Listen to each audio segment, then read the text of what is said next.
So, you're interested in going off-road? Or you want to explore the great outdoors? Maybe you want to camp a bit, tie some kayaks to your roof racks, or even spend a week in the woods where you couldn't find a cell phone signal if you tried. Well, I don't blame you, because it's beautiful out here. But what's the best vehicle for the job? Something with hardcore rock crawling chops?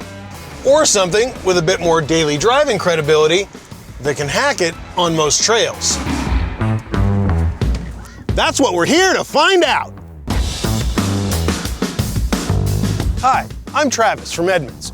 We painstakingly test and review hundreds of cars, trucks, and SUVs each year. At the same time, CarMax buys, sells, and expertly appraises thousands upon thousands. We've combined forces to help you make the right choice for your next car.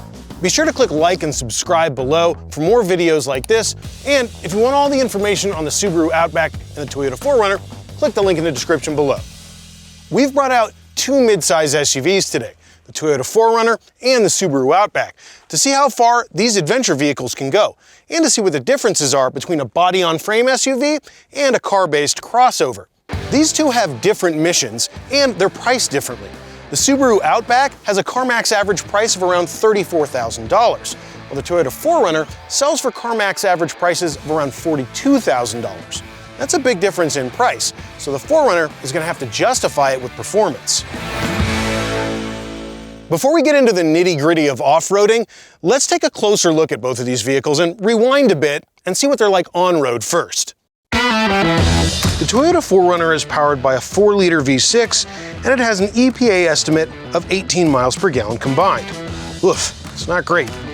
This 4Runner engine hasn't changed in 11 years, and while they can chew up most anything you throw at them, the dated 5-speed transmission means you're burning more dyno bones in this T-Rex than you would in other class options. The Subaru Outback in this Onyx Edition XT trim uses a turbocharged 4-cylinder engine and receives an EPA estimate of 26 mpg combined. The turbocharged engine is peppy, the CVT's simulated shifts are well tuned, and overall, it's more nimble than larger competitors like the 4Runner. So with these two vehicles, you get similar levels of power, but the Subaru is much more efficient thanks to its state-of-the-art transmission and its lower design compared to the 4Runner's heavy truck-based design and the older 5-speed transmission. The 4Runner just feels old inside. None of these buttons or knobs feel sleek or modern.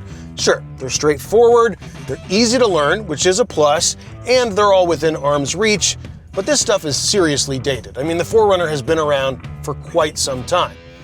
It also is lacking in terms of tech, so stuff like adaptive cruise control, lane keep assist, blind spot monitoring. Those weren't added until 2020, so on this 2019 model, you just don't have them. Another thing missing from the 2019 model, Apple CarPlay and Android Auto. The 4Runner didn't get the smartphone integration, like the Subaru, until 2020. So if you're looking to avoid that kind of tech, sure, go 2019 or older. But if you want more tech in the interior, you want to go 2020 or newer. The 4Runner seats 5 passengers totally comfortably, and there are even some trims you can get with a third row to accommodate up to 7 passengers. That third row is really tight. Cargo-wise, it does have more room than the Subaru, but the 4Runner has a higher trunk, so if you're lifting heavy items, you're gonna have a harder time getting them into the back. The Outback's interior is much more modern. It's got nicer materials and it's loaded to the teeth with tech. There's stuff like Subaru's optional eyesight system, which actually pays attention to you to see if you're paying attention to the road. Then there's stuff like adaptive cruise control, which works really well on the highway, and optional equipment like lane keep assist.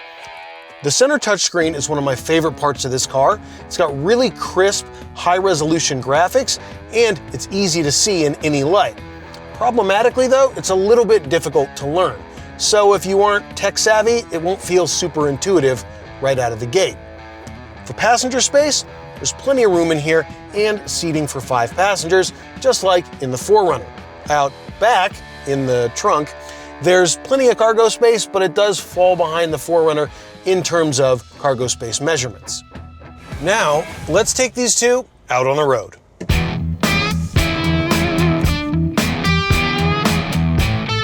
The 4Runner feels pretty old on the inside too.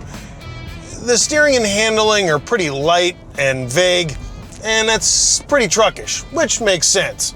But then there's the ride quality. It's not exactly uncomfortable, but you do feel most of the road imperfections working their way into the cabin. You notice all the potholes on the road. Thankfully, there are comfortable seats in the 4Runner, and there's a good driving position with good visibility, so it helps make this an easy daily driver. One more thing, it's a bit noisy out on the highway. Tire noise combined with the 5-speed transmission and the big V6 means you'll get a lot of engine noise, and you're probably going to have to speak up if you want your passengers to hear you out on the highway.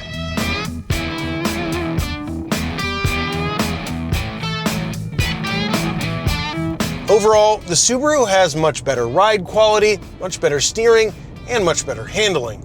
Combine that with the super comfortable seats and the quiet as a mouse interior, it's got a driving experience that's pretty hard to beat. Now, all that comfort does come at a cost though, which is in the form of towing capability.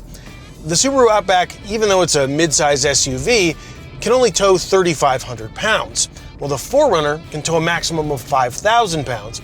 That's a big difference. So if you've got a car trailer, or if you're towing your boat to the mountains for the weekend, the Subi's gonna have a hard time with it. The Subaru is really good on fire roads, in shallow ruts, or big potholes. It's even good in tough weather, and it's got plenty enough ground clearance for mild stuff like this. Any tough trail though, and it's the 4Runner that's the real champ.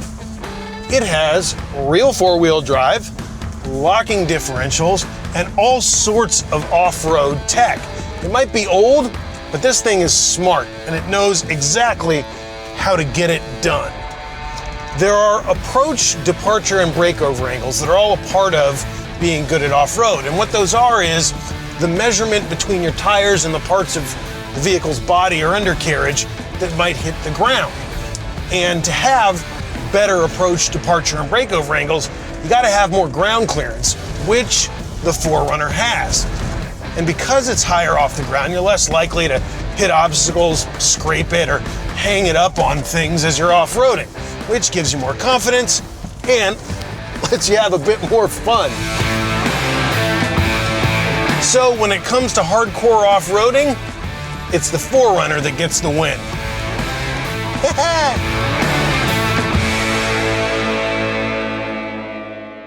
In many departments, these two SUVs are pretty evenly matched, but they both excel at certain things. The Outback will be more comfortable and more entertaining to drive on a curvy road, but it's not going to climb up the face of any big rocks. The 4Runner, while it's getting more modern, still has a few significant drawbacks, but its robust undercarriage helps it excel at towing and off-road tasks. Which one would you choose? Drop us a line in the comments below. And for more videos like this, click like and subscribe.